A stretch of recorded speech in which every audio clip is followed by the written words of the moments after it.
नमस्कार, मैं हूं अजय, सीईओ फाउंडर टेक्निकल नौकरी वाला। दोस्तों, अगर आप डिप्लोमा किए हुए हैं, चाहे वो इलेक्ट्रिकल हो, मैकेनिकल हो, सिविल हो इत्यादि कई ब्रांचों से डिप्लोमा करके नौकरी की तलाश कर रहे हैं, अथवा दोस्तों आप किसी भी ब्रांच से आईटीआई किए हुए हैं 2 साल का, तो दोस्तों आपके लिए बहुत बड़ी खुशखबरी है। और यह सरकारी नौकरी जो है आपको इंडियन नेवी लेकर के आया है, जो कि टोटल दोस्तों 900 कुछ पोस्टों के लिए वैकेंसी यहाँ पर ओपन हो चुका है दोस्तों, जिसमें 610 सीट जो है आपका 610 सीट जो है आपका दोस्तों केवल और केवल आईटीआई वालों के लिए। आईटीआई चाहे आप किसी भी ब्रांच से हो, ठीक है, इलेक्ट्रीशियन हो, फिटर हो, मैकेनिकल हो, मैकेनिक हो, इंस्ट्रूमेंट मैकेनिक हो, वेल्डर हो, ठीक है, ड्राफ्ट्समैन सिविल हो, इसी तरह से दोस्तों लिस्ट दिया हुआ है। कहने का अर्थ सीधा साफ है कि आप किसी भी ब्रांच से अगर आईटीआई किए हुए हैं और नौकरी की तलाश कर रहे हैं दोस्तों, तो इंडियन नेवी में आपके लिए बहुत ही सुनहरा अवसर आ चुका है। टोटल आईटीआई वालों के लिए 610 सीटों पर वैकेंसी ओपन हो चुका है। रेस्ट सीट जो है आपको, ठीक है, 300 सीट आपको डिप्लोमा लेवल का है, ठीक है। तो दोस्तों आज इस वैकेंसी का हम फुल डिटेल्स जानने वाले हैं। इसका जो है किस कैटेगरी में कितना पोस्ट आया हुआ है, और साथ ही दोस्तों जानेंगे इसका सिलेक्शन प्रोसेस क्या है। तो दोस्तों मैं आपको बता दूं, इस इंडियन नेवी का जो यह भर्ती है, इसमें इसका सिलेक्शन प्रोसेस बहुत ही आसान है दोस्तों। एकमात्र एग्जाम है, ठीक है। जैसे ही आप फॉर्म ऑनलाइन कर लेंगे तो इंडियन नेवी के द्वारा फॉर्म का स्क्रीनिंग किया जाता है, मतलब छटनी किया जाता है।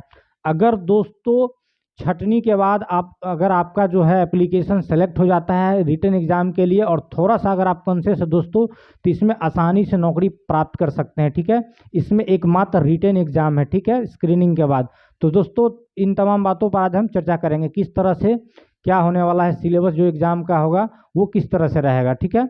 तो जुड़े रहें वीडियो के अंत तक, जहां आपको तमाम प्रकार की जानकारी दी जाएगी। तो दोस्तों आप जो हमारे बैकग्राउंड में देख रहे हैं, ये इंडियन नेवी का ऑफिशियल वेबसाइट का कुछ इस तरह इंटरफेस होता है, ठीक है। आप हमारे डिस्क्रिप्शन बॉक्स में जाकर डायरेक्ट इस वैकेंसी से संबंधित नोटिफिकेशन आप डाउनलोड कर सकते हैं, नोटिफिकेशन को देख सकते हैं, अथवा डायरेक्ट अप्लाई लिंक पर भी जा सकते हैं। दोस्तों यह फॉर्म जो है आपको 18 दिसंबर से ऑनलाइन होना शुरू हो चुका है, और चूंकि मात्र 12 दिन का समय दिया गया है, आपको 31 दिसंबर को इसका क्या हो जाएगा, ऑनलाइन का जो डेट है आपको खत्म हो जाएगा। इसलिए समय बहुत कम है, सीट बहुत ज़्यादा है। तो दोस्तों जो थोड़ा भी एक्टिव रहेंगे वो इस नौकरी में जाने का दम रखते हैं और आसानी से इसमें नौकरी प्राप्त कर सकते हैं। दोस्तों मैं आपको रिकमेंड करूंगा, अगर आप आईटीआई किए हुए किसी भी ब्रांच से, तो इस फॉर्म को जरूर आप अप्लाई करें, ठीक है। यह बहुत ही बड़े स्तर की बहाली है।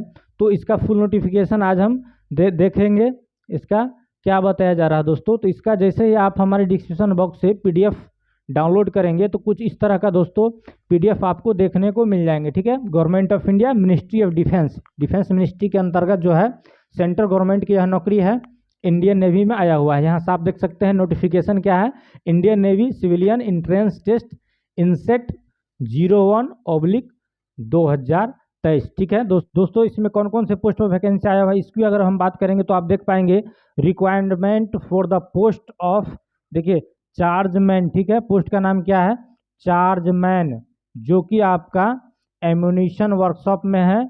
फिर चार्जमैन आपका फैक्ट्री में है, ठीक है।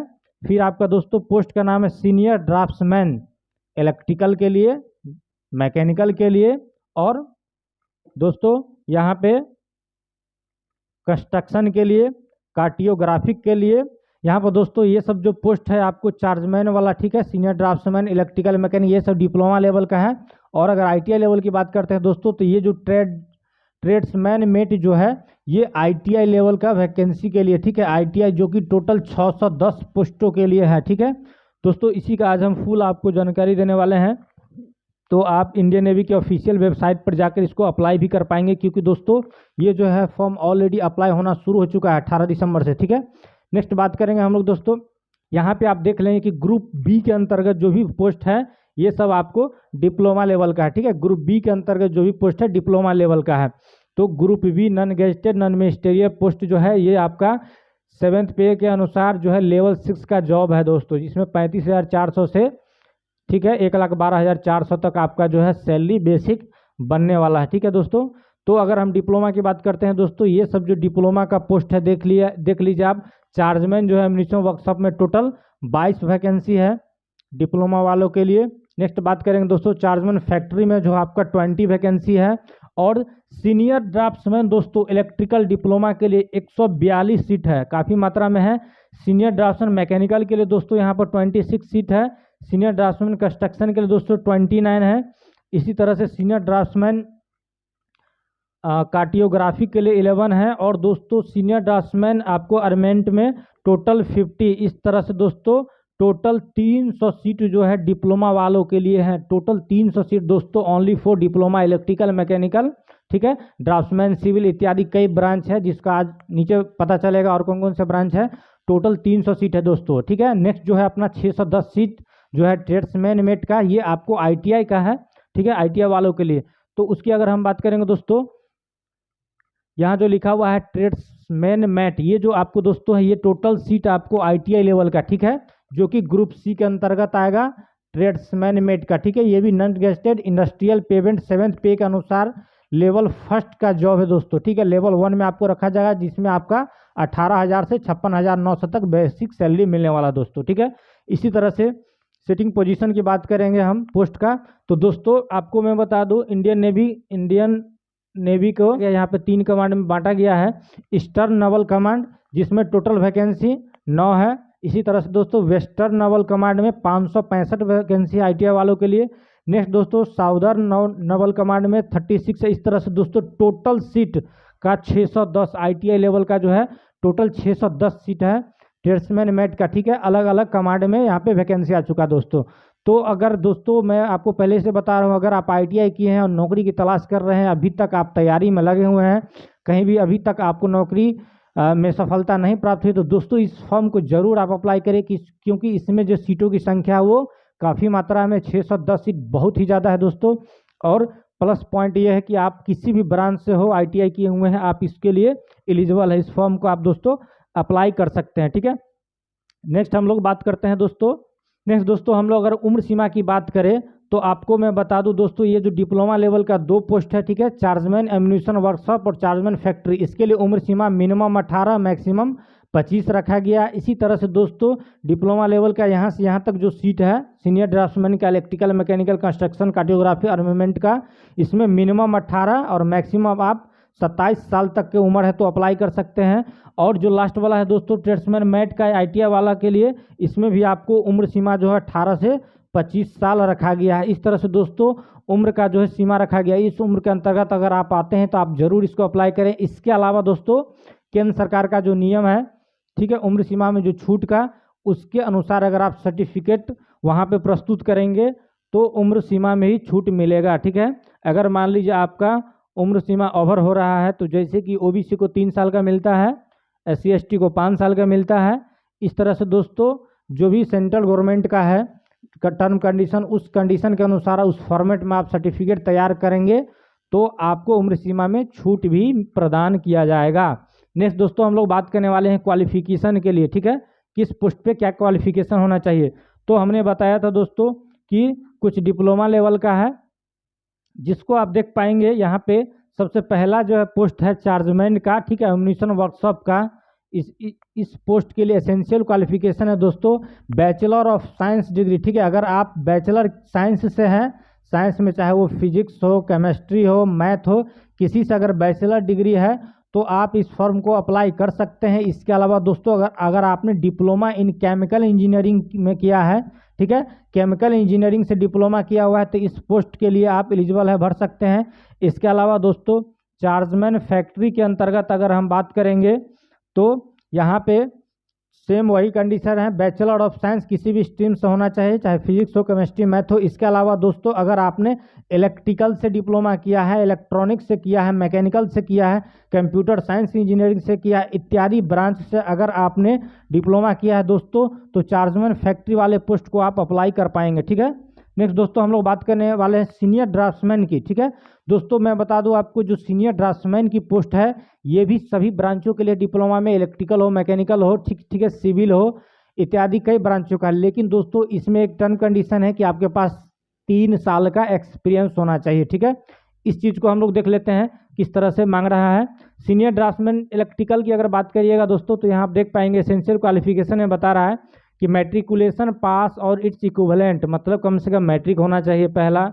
दूसरा कंडीशन है 2 इयर्स डिप्लोमा, ठीक है, 2 इयर्स डिप्लोमा आपके पास होना चाहिए इलेक्ट्रिकल में, ठीक है। इसके अलावा certificate in draughtsmanship from industrial training institute और इक्विवेलेंट रिकॉग्नाइज। दोस्तों अगर आप 2 साल का डिप्लोमा किए हुए हैं तो भी एलिजिबल है, या अगर दोस्तों जो है आप ITI भी किए हुए हैं 2 साल का, ठीक है, ड्राफ्ट्समैनशिप में, तो भी आप एलिजिबल है। इसके अलावा दोस्तों तीसरा जो कंडीशन है 3 साल का एक्सपीरियंस होना चाहिए आपके पास, ठीक है, 3 years experience from a drawing और design office in the field of electrical and mechanical engineering.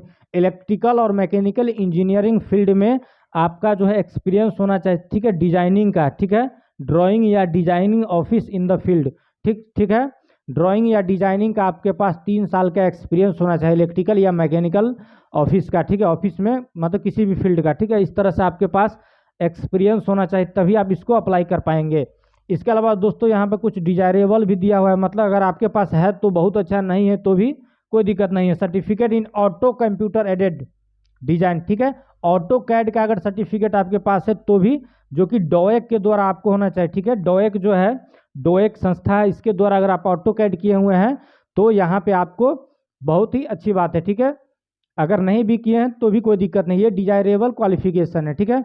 इस तरह से दोस्तों सेम कंडीशन आपको अलग अलग पोस्टों के लिए है जो भी था, ठीक है। सीनियर ड्राफ्ट्समैन सिविल मैकेनिकल में भी अगर आएंगे दोस्तों तो सेम कंडीशन रहेगा, मैट्रिक पास होना चाहिए, 2 साल का डिप्लोमा होना चाहिए, या ITI ड्राफ्ट्समैन सिविल में होना चाहिए। इसी तरह से दोस्तों 3 साल का एक्सपीरियंस होना चाहिए मैकेनिकल फील्ड में, ठीक है, क्योंकि मैकेनिकल पोस्ट है। उसी प्रकार से दोस्तों ऑटो कैड का सर्टिफिकेट है तो अच्छी बात है।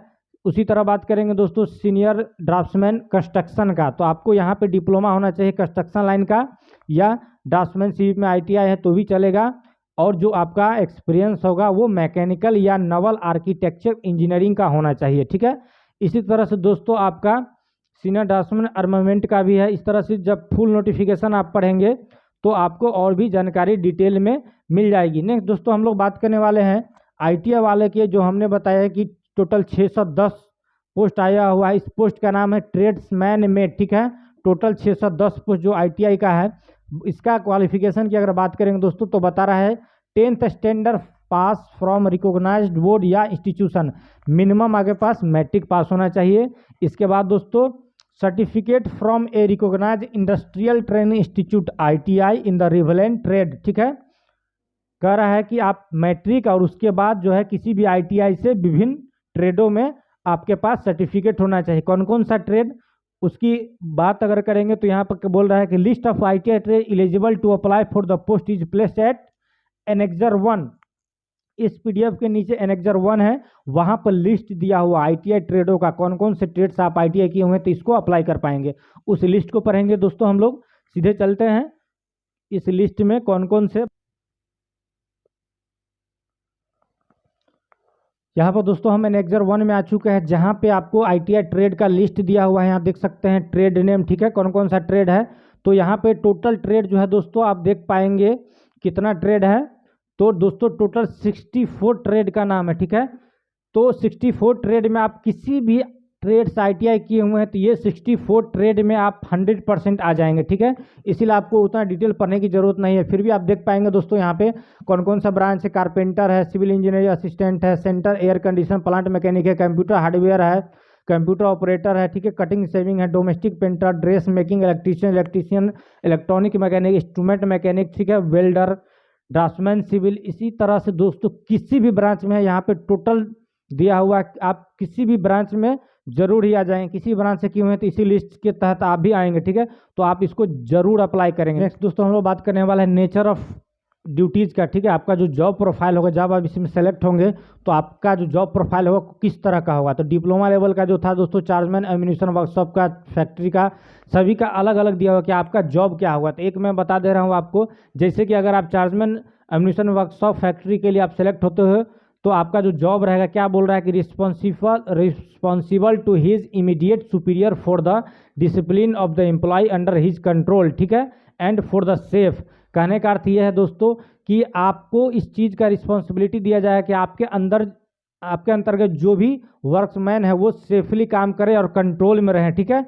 Correct expeditious performance of all work done in his her section ammunition workshop. ठीक है, जिस वर्कशॉप में रहेंगे वहाँ पे आपका जो है अंदर जो भी कर्मचारी रहेंगे वो करेक्ट सेफली जो है सही वर्क करें, इस चीज़ का आपको जिम्मेदारी रहेगी। इसी तरह से कई प्रकार के आपका वहाँ पे जिम्मेदारी दिया जाता है, जो कि जब आप जॉब में जाएंगे तो विशेष रूप से आपको समझ में आएगा। इसी प्रकार से सभी पोस्टों का दिया हुआ आप डिटेल में वहाँ पे पढ़ सकते हैं। ठीक है दोस्तों, नेक्स्ट अगर हम बात करते हैं ट्रेड्समैन मेट का, जो कि ITI लेवल पर भर्ती होंगे, उनसे क्या क्या काम लिया जा सकता है उसका भी कुछ लिस्ट दिया हुआ है। तो यहाँ पे आप साफ देख पाएंगे दोस्तों कि अगर आप ट्रेड्समैन मेट पर भर्ती होते हो तो आपके द्वारा जो काम लिया जाएगा, देख सकते हैं यहाँ पे कह रहा है कि वर्किंग इन प्रोडक्शन में आपसे काम कराया जा सकता है। ठीक है, मेंटेनेंस में कराया जा सकता है, maintenance of shop, ship, submarine. ठीक है, जो समुद्री शिप होते हैं, सबमरीन होते हैं, ठीक है, उसका मेंटेनेंस में आपको रखा जा सकता है, शॉप में रखा जा सकता है। जनरल क्लीननेस, साफ सफाई के लिए, अपकीप ऑफ द सेक्शन। ठीक है, जिस सेक्शन में रहेंगे उसके साफ सफाई को ध्यान रखने के लिए। Carrying of files and other paper with in the office area, किसी भी ऑफिस में आपको फाइल पेपर वगैरह को इधर से उधर रखने के लिए आपको रखा जा सकता है। फोटोकॉपी करने के लिए रखा जा सकता है, photocopy, sending mail, receiving of fax letter इत्यादि का मेंटेनेंस करने के लिए आपको रखा जा सकता है। Other non clerical work in the section. ठीक है, और भी प्रकार के जो क्लर्क का काम होता है सेक्शन में, उससे संबंधित काम आपसे लिया जा सकता है। Assisting in routine office work like diary. ठीक है, डायरी को मेंटेनेंस करना, डिस्पैच रजिस्टर का ध्यान देना, इंक्लूडिंग डिलीवरिंग ऑफ डाक। ठीक है, जो चिट्ठी आते हैं उसका डिलीवरी करना, रिसीव करना इत्यादि कई प्रकार के यहाँ पे वार्ड ड्यूटी। ठीक है, ओपनिंग एंड क्लोजिंग ड्यूटी, कई तरह के यहाँ पे आपसे ड्यूटी लिया जा सकता है। मिला जुला कर कहा जाए तो आपको एक शब्द में ये नीचे लिखा हुआ है कि any other work assigned by superior authority, मतलब आपके सीनियर के द्वारा जो भी काम आपको दिया जाएगा वो आपको करना पड़ेगा। ठीक है, तो आई होप आप समझ चुके होंगे आपका ड्यूटी ऑफ नेचर कैसा होने वाला है। तो दोस्तों अगर आप किसी भी विभाग में चले जाओ, किसी भी सेक्टर में चले जाओ, सरकारी नौकरी में है तो दोस्तों आपका जो सीनियर है उसके अकॉर्डिंग आपको चलना ही पड़ता है। ठीक है दोस्तों, हम लोग बात करने वाले हैं एग्जामिनेशन सिटीज़ की बात करने वाले हैं दोस्तों। तो जब आप इस फॉर्म को अप्लाई करेंगे तो दोस्तों आपको टोटल 3 ऑप्शन मिलता है। ठीक है, सेलेक्ट करने के लिए 3 ऑप्शन मिलेंगे सेलेक्ट करने के लिए, उस तीनों में से एक ऑप्शन आपको दिया जाएगा। ठीक है, और चूंकि दोस्तों इसमें क्या होगा, आपका जो फॉर्म भराएगा तो इसका स्क्रीनिंग होता है, मतलब छटनी किया जाता है। तो ज़रूरी नहीं है कि अगर आपने फॉर्म को सबमिट कर दिया है तो आपको रिटन एग्ज़ाम के लिए बुलाया ही जाए। ठीक है, इंडियन नेवी का ये रूल है, वो क्या करता है, कम से कम बच्चों को CBT एग्ज़ाम में बैठाने की कोशिश करता है। ठीक है, रिटन एग्ज़ाम में कम से कम बच्चों को बैठाने की कोशिश करता है। तो उनका जो तरीका उसके अनुसार से क्या करते हैं, वो फॉर्म को स्क्रीनिंग कर देते हैं। छटनी होने के बाद जो फॉर्म सेलेक्ट होते हैं वो बच्चों को एडमिट कार्ड जारी किया जाता है, कि लिस्ट जारी किया जाता है। फिर अगर दोस्तों वहाँ पर आपका फॉर्म सेलेक्ट हो जाता है तो मैक्सिमम चांस रहते हैं दोस्तों आपको नौकरी मिलने का। ठीक है, जैसे ही आपका फॉर्म सेलेक्ट हो जाता है फिर आपको एग्ज़ाम लिया जाएगा, वहाँ जो सेंटर मिलेगा उस सेंटर के अनुसार आपको क्या होगा, जा कर के परीक्षा देना है। ठीक है, मोड ऑफ सिलेक्शन में दोस्तों वही चीज़ लिखा हुआ आप यहाँ देख पाएंगे। मोड ऑफ सिलेक्शन क्या कर रहा है, स्क्रीनिंग ऑफ एप्लीकेशन की क्या होगी, छटनी होगी। ये कह रहा है क्लियरली बोल रहा है कि Indian Navy will not carry out detailed scrutiny of all application received online to allow candidate to appear for computer based examination. कह रहा है कि इंडियन नेवी जो है ना, जितने भी फॉर्म अप्लाई होते हैं उसकी स्क्रूटनी कर देते हैं, और वो कभी भी नहीं, मतलब आपको चाहते हैं कि मैक्सिमम लोगों का एग्ज़ाम ले। ठीक है, स्क्रूटनी कर देते हैं, उसकी जानकारी भी आपको नहीं देंगे कि क्यों आपका फॉर्म जो है छटनी में चला गया। वो उनका अपना एक तरीका है छांटने का, उसके अनुसार वो क्या करते हैं, फॉर्म को छांट देते हैं, उसके विरुद्ध आप कुछ भी नहीं कर सकते हैं, और कुछ बच्चों का सेलेक्ट करते हैं। फिर आपका क्या होगा, रिटन एग्ज़ाम होगा। ठीक है, अपीयर फॉर कंप्यूटर एग्जामिनेशन। ठीक है, purely fulfilling the basic selection criteria does not automatically entitle a person application to the called for the online test. ठीक है, वो अपने तरीके से फॉर्म की छटनी करते हैं, और उसके बाद जो है जिनका फॉर्म सेलेक्ट होता है उनको कंप्यूटर बेस्ड टेस्ट के लिए, CBT एग्ज़ाम के लिए बुलाया जाता है। ठीक है दोस्तों, नेक्स्ट हम बात करेंगे दोस्तों स्कीम ऑफ एग्जामिनेशन। आपका जब फॉर्म सेलेक्ट अगर हो जाता है तो आपका जो एग्ज़ाम होगा, ठीक है, कौन कौन से पोर्शन से रहेंगे। तो दोस्तों यहाँ आप देख सकते हैं टोटल 100 प्रश्न रहेंगे, समय आपको दिया जाएगा 90 मिनट, ठीक है, जिसमें आप देख सकते हैं जनरल इंटेलिजेंस रहेंगे 25, ठीक है, रीजनिंग जिसको बोलते हैं, general intelligence, general awareness, GK GS आपको 25 रहेगा, क्वांटिटी एप्टीट्यूड मैथ रहेगा 25, ठीक है, और इंग्लिश लैंग्वेज आपको रहेगा 25। इस तरह से दोस्तों टोटल 100 क्वेश्चन आपको रहता है, ठीक है, और समय दिया जाएगा टोटल 90 मिनट, ठीक है दोस्तों। इस तरह से सिलेबस रहेगा। इसके अलावा दोस्तों सिलेबस ऑफ एग्जामिनेशन इस पीडीएफ में जो है आपको डिटेल भी दिया गया है, जैसे कि बताया गया आपको 25 क्वेश्चन मैथ से रहेगा, 25 क्वेश्चन रीजनिंग से रहेगा, 25 क्वेश्चन जो है आपको जीके जीएस से रहेगा, और 25 क्वेश्चन इंग्लिश से रहेगा। तो दोस्तों फिर मैथ में कौन कौन से टॉपिक से रहेगा, रीजनिंग में कौन कौन से टॉपिक से रहेगा, बजाते पोस्ट वाइज सबका डिटेल दिया हुआ है, ठीक है। अगर आप थोड़ा सा फोकस करके इसके सिलेबस को पढ़ लेंगे तो आसानी से इस नौकरी तक जा सकता है। जैसे कि यहाँ आप देख लीजिए क्वांटिटी एप्टीट्यूड मतलब मैथ के लिए बताया जा रहा है कि आपका कौन कौन सा चैप्टर रहेगा। This paper will include question on problem relating to number system से रहेगा, ठीक है, कंप्यूटेशन ऑफ होल नंबर से रहेगा, डेसिमल एंड फ्रैक्शन से रहेगा, ठीक है, relation between number, fundamental arithmetics से रहेगा, ratio proportion, average, interest, profit and loss. इस तरह से जो दोस्तों इसका सिलेबस दिया बिल्कुल पारदर्शी है, ठीक है। आपको किस सेक्शन से कितना प्रश्न आएगा, उस सेक्शन में कौन कौन से चैप्टर से आएगा, बहुत ही आसान सिलेबस है, पारदर्शी सिलेबस है, कोई भी इसको समझ सकता है। आप इसके पीडीएफ को केयरफुली जब पढ़ेंगे तो आपको सारी जानकारी मिल जाएगी। इस तरह से दोस्तों आप इसका प्रिपरेशन आसानी से कर सकते हैं, ठीक है। बहुत सारा फॉर्म होता है दोस्तों, बहुत सारा फॉर्म होता है दोस्तों जिसमें आपको सिलेबस की जानकारी नहीं दी जाती है, डायरेक्ट आपको दे दिया जाएगा कि भाई फना फना सेक्शन से आपका एग्जाम होने वाला है, ठीक है, लेकिन उसमें किस पोर्शन से आएगा नहीं आएगा इस तमाम प्रकार की जानकारी नहीं दी जाती है। उस लिहाज से देखा जाए तो यह फॉर्म बहुत ही अच्छा माना जाता है, खासकर जो तैयारी कर रहे हैं, पढ़ रहे हैं, उनके लिए यह बेस्ट साबित हो सकता है, क्योंकि इसमें जो है आपको डिटेल वाइज दिया हुआ है, ठीक है। नेक्स्ट प्रोसेस डायरेक्ट हो जाएगा दोस्तों, जैसे ही आप इसके एग्जाम को क्वालिफाई कर जाते हैं तो प्रोविजनल अपॉइंटमेंट लेटर आपको मिल जाता है। उसके बाद आपका क्या हो जाएगा, डॉक्यूमेंट वेरिफिकेशन हो जाएगा, और फाइनली ज्वाइनिंग लेटर मिल जाएगा आपको दोस्तों, और इस जॉब में आप चले जाएंगे, ठीक है दोस्तों। ऑलरेडी हम आपको बता चुके हैं यह फॉर्म जो है 18 दिसंबर से शुरू हो चुका है, 10 बजे से फॉर्म डलाया जा रहा है दोस्तों। इसका जो है क्लोजिंग ऑफ ऑनलाइन रजिस्ट्रेशन 31 दिसंबर 2023 को ये ख़त्म हो जाएगा, ठीक है। तो दोस्तों समय बहुत ही कम है, मात्र आपको देखा जाए तो 12 से 13 दिन का समय दिया था, जिसमें आपको मात्र अब 10 दिन मिला जुला के समय बचा हुआ है। तो आप जल्द से जल्द इस फॉर्म को अप्लाई कर ले, इसके ऑफिशियल वेबसाइट पर जाके इस फॉर्म को अप्लाई कर ले, ठीक है। आप हमारे डिस्क्रिप्शन बॉक्स में डायरेक्ट वहाँ पे लिंक दिया हुआ है, वहाँ जाके आप अप्लाई कर सकते हैं दोस्तों। आशा करते हैं अगर आप थोड़ा सा भी इच्छुक है, ठीक है, फोर्स लाइन में जाने का, इंडियन नेवी में जाने का, और खासकर टेक्निकल कोर्स करने के बाद भी, ठीक है, चाहे वो ITI हो, डिप्लोमा हो करके, अगर ये टेक्निकल कोर्स करने के बाद भी अगर आप जो है फोर्स लाइन में जाना चाहते हैं, इंडियन नेवी में जा करके अपने देश की सेवा करना चाहते हैं दोस्तों, तो आपके लिए यह सुनहरा अवसर है। और सीट के मद्देनज़र भी देखा जाए तो ये भारी मात्रा में कहा जा सकता है। तो दोस्तों इस फॉर्म का आप जरूर अप्लाई करें और इसमें सफलता प्राप्त करें, मेरी शुभकामनाएं आपके साथ हैं। आई होप आप इसके सारे प्रक्रिया को समझ गए होंगे, सारा प्रोसेस समझ गए होंगे। फिर भी अगर आपके मन में किसी प्रकार का दोस्तों कन्फ्यूजन है तो डायरेक्ट आप हमारे डिस्क्रिप्शन बॉक्स में लिख सकते हैं, वहाँ व्हाट्सएप का लिंक दिया हुआ है ग्रुप का, उसमें आके कमेंट कर सकते हैं, ठीक है दोस्तों। तो मिलते हैं फिर नए वीडियो में नए जानकारी के साथ, तब तक के लिए गुड बाय, जय हिंद दोस्तों, स्वस्थ रहें, मस्त रहें।